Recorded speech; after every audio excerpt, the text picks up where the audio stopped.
అందరు ఎలా ఉన్నారు? Welcome back to my channel. నేను చాలా బాగున్నాను. సో కదిరి లక్ష్మీ నరసింహస్వామి టెంపుల్కి విజిట్ అయ్యామన్నమాట. చాలా పవర్ఫుల్ టెంపుల్. ఫస్ట్లీ కదిరి కాదది కాద్రి. సో కాద్రి టెంపుల్ కదిరిగా ఎలా మారిందో చిన్న స్టోరీ ఉంటుంది. నేను ఇప్పుడు అది మీకు ఎక్స్ప్లెయిన్ చేస్తాను. అలాగే టెంపుల్ విశిష్టత కూడా మీకు చెప్తాను. ఇక్కడ లక్ష్మీ నరసింహస్వామి బాలరూపంలో ఉంటారు. సో లక్ష్మీ నరసింహస్వామి హిరణ్యకశిపుణ్ణి వధించిన తర్వాత ఉగ్రరూపం దాలుస్తారనమాట. సో ఆ ఉగ్రరూపం దాలుస్తూ ప్రపంచం మొత్తం తిరుగుతూ ఉంటారు. ఆయన్ని శాంతిపరచడానికి దేవుళ్ళందరూ భయపడుతూ ఉంటారు స్వామి ముందు రావడానికి. అప్పుడు భక్త ప్రహ్లాదుడు మీకు ఐడియా ఉంటుంది కదా, ఆ చిన్న బాలుడు వచ్చి స్వామి ముందు పాటలు పాడి కీర్తనలు పాడి తన భక్తి చాటిన తర్వాత స్వామి అప్పుడు శాంతి రూపం దాలుస్తాడనమాట. అలా దాల్చిన తర్వాత స్వామి ఒక విగ్రహం అయ్యి ఒక చెట్టు కింద ఉంటారు. ఆ చెట్టు పేరు కాదిరి.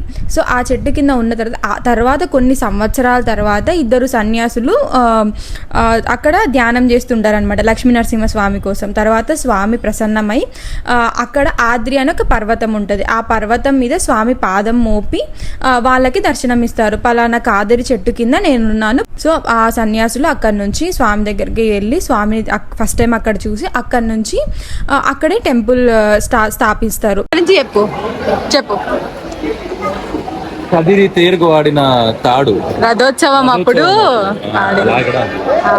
రథం లాగడానికి శ్రీకృష్ణదేవరాయల టైంలో ఆయన నిర్మించిన టెంపుల్ అనమాట. ఇది లోపల షెడ్ ఉంటుంది కదా, అది పవన్ కళ్యాణ్ గారు వేసి ఉంటారనమాట.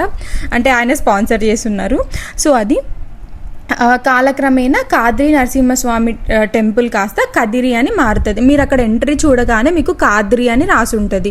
సో కా అంటే కాదిరి అంటే టెంపుల్, చెట్టు అనమాట.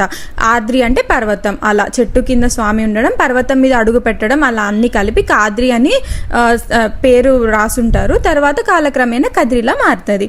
ఇది టెంపుల్ యొక్క విశిష్టత. వాడు ఎంతమందిని చూసాడో ఇలా.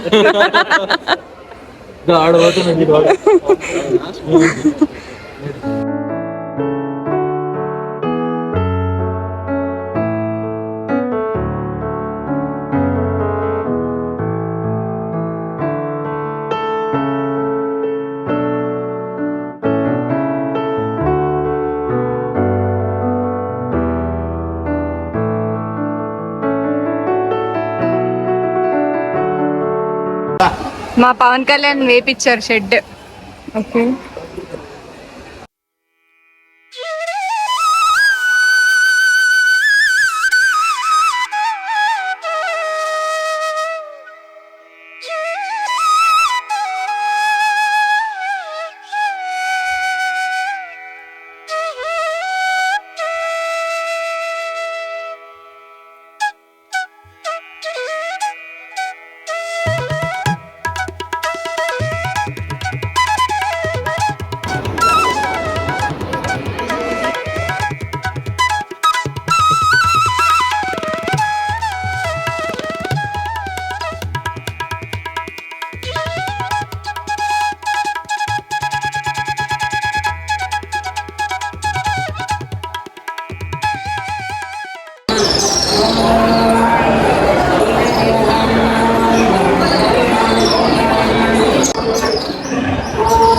చెప్పు. లక్ష్మీ నరసింహస్వామి టెంపుల్ ఎంట్రీలో అనమాట. ఇక్కడ స్తంభం ఉంటుంది, ఇట్లా ఎదురు బదులు ఉన్న స్తంభం. ఇది కోరికలు నెరవేరే స్తంభం అంటారు.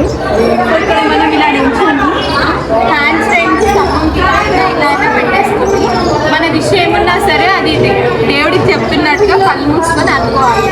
అలా అనుకుంటే మన కోరికలు నెరవేరుతాయని టెంపుల్ యొక్క నమ్మకం.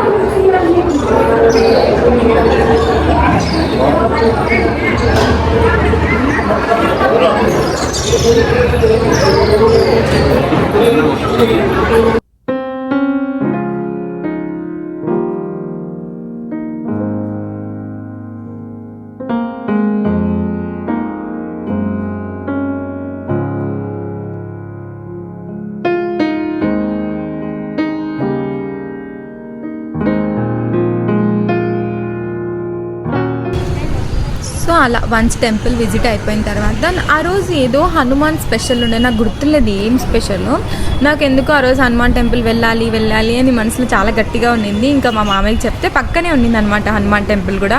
సో అక్కడ హనుమాన్ టెంపుల్ చూసుకొని తర్వాత శివాలయం కూడా చూసుకొని ఇంకా కదిరి నుంచి అనంతపూర్కి స్టార్ట్ అయిపోయాము. అనంతపూర్ రీచ్ అయిపోయిన తర్వాత మీకు అందరికీ తెలుసు మా ఫేవరెట్ రెస్టారెంట్. ఎక్కడికి తిరిగినా లాస్ట్ వచ్చి ఎస్ఎస్ రెస్టారెంట్లో ఫుడ్ తినాల్సిందే.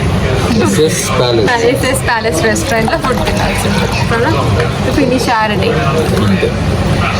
ఇప్పుడు మేము మొత్తం కదిరి, లక్ష్మీనరసింహస్వామి టెంపుల్, హనుమాన్ టెంపుల్, అక్కడే శివాలయం, అమ్మవారి టెంపుల్ అన్నీ చూసుకొని కదిరి నుంచి అనంతపూర్ వచ్చి అనంతపూర్లో డిన్నర్ చేస్తున్నాం. సో ఎస్ఎస్ ప్యాలెస్కి వెళ్ళిపోయి అక్కడ మాకు నచ్చిన ఫుడ్ తినేసి ఇంకా డే ఎండ్ చేసేసాము.